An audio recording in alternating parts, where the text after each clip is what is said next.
Hello, back to online class. And today we're going to look at 25 English words. And can you say them correctly? Do you know the syllabification for those words? And how often are you using them when you speak? So let's revise that. To begin with, can you say these 25 English words accurately, correctly? By using syllabification. Yes, I know you can say the words, and yes, you probably can read those words, but are you doing that fluently? Let's check. We're going to begin with, what are you learning about? Well, today you're really learning about syllables, to think about the way you say English words, the way you use English words, and how you can read English words. So let's begin with two types of syllables today. The first type of syllable is the closed syllable. This is when a syllable ends in a consonant, and here you have the CVC word hat. Yes, CVC, that stands for consonant, vowel, consonant, and it's just telling you what the three letters are. I wonder how many CVC words you know. Try and make a list of those words and count how many do you know just off the top of your head. And then we have the open syllable, long vowel sound in a word. And this happens when the word ends in a vowel. So when you have a syllable, a part of a word that ends in a vowel, then it's going to use the long vowel sound. Let's have a look at what that means for my name. So my name is Jane, but how many syllables? One. It's an open syllable. The E at the end is working with the A to make one vowel sound, A. Jane. You can't hear the E, can you? Jane. Try it. If you hear the consonant at the end, but there's an E after it, then you have that silent section there. You can't hear that E. But sometimes we have names in the English language that are spelt differently, and this one is a different name. Look, Jan. Can you see the difference? The E's gone, and this means that because it is a consonant vowel consonant word, the A must say its short sound, Jan, ah. So if you've got any children at school, and in English schools, we often call this the bossy E, when the E is at the end of the word, because it's telling the other vowels how to sound. But we're going to think about it in terms of two things. Firstly, you know A, E, I, O, U are vowels, and they actually have two sounds. They have the short sound, a, I, o, and they have the long sound, A, E, I, O, U. So start practicing. Instead of saying the name of the vowel is called A, think the long sound is A, the short sound is A, the long sound is E, the short sound is E, the long sound is I, the short sound is I. The long sound is O, the short sound is O. The long sound is U, the short sound is And when you're saying those sounds correctly, you're ready to be thinking about those syllables and going back over all those words you already know and checking, are you saying them correctly? So what about this word? Enquire. And you can see there's two syllables there. Enquire. What does it mean to inquire? Well, it just means to ask. And English people use this word informally. They use it more often than this word, which is inquire, and you'll hear the word inquire used a lot in American English. But in English we use enquire when we're speaking about anything within our life, and inquire when we're looking at something formal. So for example, the government might inquire about the coronavirus, or maybe there will be an inquiry. So that's a formal use of that word. But do you know, they both mean the same thing, to actually ask about. So learn to use that word, inquire. And what about this one? Compete. So we should be able to hear those two syllables there. It's an open syllable sound at the end. And so it's compete. So let's hear that sound. Compete. What does it mean to compete? When you're taking part, particularly when we're talking about competition. So compete is the verb. So this also means to compete, to participate. But look at the difference. There's actually 4 syllables in that word. So participate. Oh, did you get that right? Let's try it again. Participate. Let's try it again. Participate. Let's try it again. Participate. So that's how you learn to say words fluently, is to actually practice all the time about how to say it. And look at the ending of that word, pate. We need to be able to hear the t at the end because the E is silent, and so that silent section means that we need to be able to hear the consonant T. What about when we're using the word craze? I was asked today, what does this mean, craze? Let me think. We use the word when we're thinking about something that's happening for a period of time. So for example, when you're looking at Christmas and the children want a particular type of toy, we say, oh no, this year's craze is roly-poly balls, or whatever might be happening in shops this year. So craze is all about when you do something and you love doing it and you collect a lot of the things. It's the craze, it's the thing that everybody wants to do. But have you noticed that E at the end of the word, making it an open syllable, means that it's actually only one syllable? This word, craze. So I should be able to hear the consonant Z, craze. And that might not be a letter that you're used to using, the Z, and sounding Z. It's like a B, isn't it? Well, what about this word that we all know, love? Now we use this word a lot to sometimes interchange it with the word like. So I love chocolate. I really love watching this program. I absolutely love my family. So we can talk about love in lots of different ways, but don't be fooled, because sometimes we're only replacing the word like when we say love. And have you noticed one syllable again? Because the E sound we can't hear, so we need to hear V. Love, love.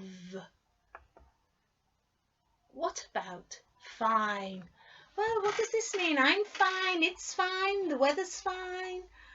It really is replacing the word okay, and people use this a lot, don't they? Oh, I'm okay, it's okay, that's okay.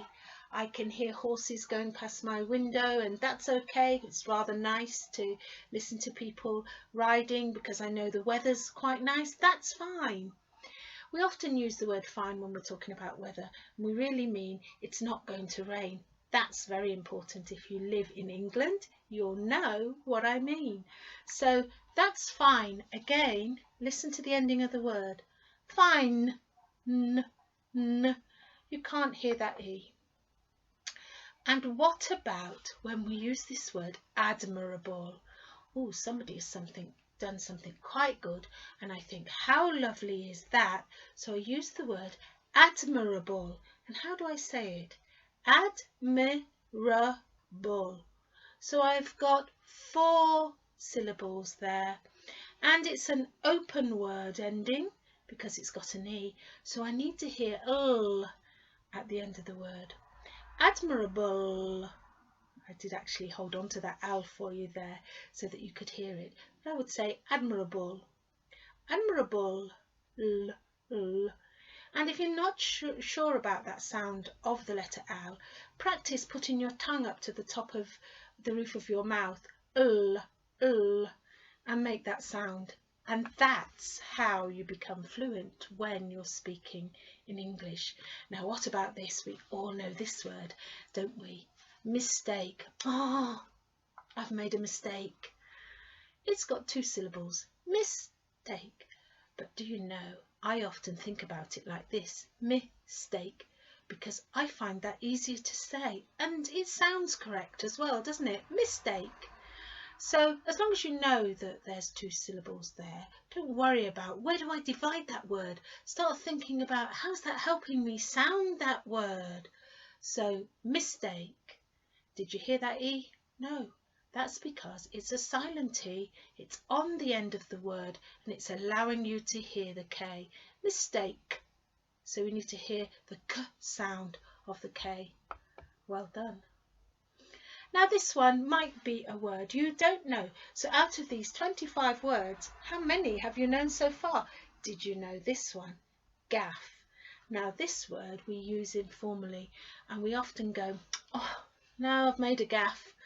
Oh, that's a bit of a gaff, isn't it? It means the same as mistake. It's not used in every part of the country, and it does depend how you use English with the people you're talking to and who you're talking to. But gaff, that's a nice one to know if you hear it. Ah, I know that means mistake. What about lace? I had an interesting conversation in class today because in online class one of the learners said, oh yes, that's what my son uses in his shoes, and I hadn't thought of lace for your shoes. I was thinking of lace that adorns your clothing. So it is a type of material that we use for clothing. And it is also something that we use in our shoes, and we use the word lace as a verb, don't we? Say lace your shoes. All right, so lace. And did you notice at the end there that S sound? So that comes from that C and that E together. Lace. So it's a S because you have C and E together. So watch out for that in English words. Have you got C and E together? Is it making a S sound? And then we talked about what if you put lace inside another word. So in English we have the compound word necklace. A compound word, that's when you look at a word and you can actually divide it into 2 or 3 separate words. So here we've got neck, we know this is a neck, and we've got lace. So that's 2 separate words put together becomes the compound word necklace. Did you hear how I said the ending there? Now I didn't say lace, I didn't say necklace, I said necklace, lus. So necklace sounded differently, has 2 syllables, and that E is helping that C make that S sound again. Well, we talked about plane. Do you know what a plane is? Well, if I ask my husband what's a plane, he'll say, well, it's the tool that I use when I'm smoothing wood, and the actual tool itself is called a plane. But if I ask my son what's a plane, he'll say aeroplane from the sky. So it depends on the context of our words as to what English words might mean, because some of them are spelt the same. But plane, I'm looking at it today as though it's an aeroplane, and we don't hear many English people going, look at the aeroplane. We do sometimes when we're in a formal situation, or sometimes perhaps when we're standing at an airport and we have time to look at the aeroplanes. But when we're outside and a plane goes overhead, we just go, oh, it's a plane. So it depends on the situation whether we say aeroplane or plane. But did you notice that E there? Again, that's silent. It's allowing us to have one syllable there because two vowels are allowing one sound. So the E is making the A sound A, the long sound. Plane. And if you really listen to the ending of that word, it's N. Plane. We don't actually say that when we're talking. We say it quickly, don't we? Plane. But if you really want to be fluent in English, you need to listen to how the word ending needs to be so you don't miss those endings off when you're speaking. Plane. And yes, there we go. Aeroplane. Now it's doubled the syllables because now we have two syllables, but we still have that same ending. Aeroplane. And what about this word? This word is in the news a lot, you know, because we talk a lot about fake news. Oh, it's fake news. It's not real. Oh, I love your handbag. It's a fake version. Yes, it's not the one made by the people who make it quite expensive. It's just a cheaper version. So we say fake. But look at that E again, it's silent, it's allowing that K to say K, fake. And fake is the same idea as forge, but forge is the verb. If you say, oh no, he forged my signature. Okay, did you hear the D bit there? Because I changed the tense. He forged my signature. Are you going to forge that letter? So remember, that's a good word to think about using in your head when you're thinking about the idea of fake. It's not real, it's not something that's true. The person who's doing it is actually forging it. And we talked about the word grave before, didn't we? Because grave has different meanings in English, but today I want you to think about it in terms of face. So facially, when somebody looks stern, they don't look as though they're smiling. They look as though they're not very happy about something. We say, ooh, she looks grave. It means serious. If you're looking grave, you're looking serious. And you might also use the word severe. So this is a different word to grave, because it has two syllables, but it's still using the silent E. So in grave, where the E is allowing you to hear the V sound, grave, actually severe, it's got that sound like the R, severe. So that's a different way of using that E. Severe, we don't say severely, we don't sound the E. So watch out for what the E is doing, because the two E's are working together. Severe. So you can hear that E, long sound. And what about ache? We use this when we have a bit of a pain in our leg or our arm, and we use this consistently when we say headache. I've got a headache. But again, the E is working to create that silence, to make the word itself sound differently. So we have A, and do you know, here there are two consonants in the middle, but the E can still do its job because the two consonants CH in the middle of the word sound K. So you've actually only got really three sounds, haven't you? Ache. But the E remains silent. Ache. So have a look at when you have CH in English words. And are you hearing a K when the CH is in the middle of the word? Ache. Because it's different when we put the CH in front of the word. Chap. So at the beginning of the word it's sounding ch. Here, in this word, CH makes a K sound, and that's why E is still doing its job in getting A to use the long sound. ache. And ache also means like a twinge. You hear English people say this a lot. I hear a lot of older people say this, people of my generation who would say, oh, I've got a twinge. It means suddenly my leg felt a little bit funny, or I had a little bit of a pain there.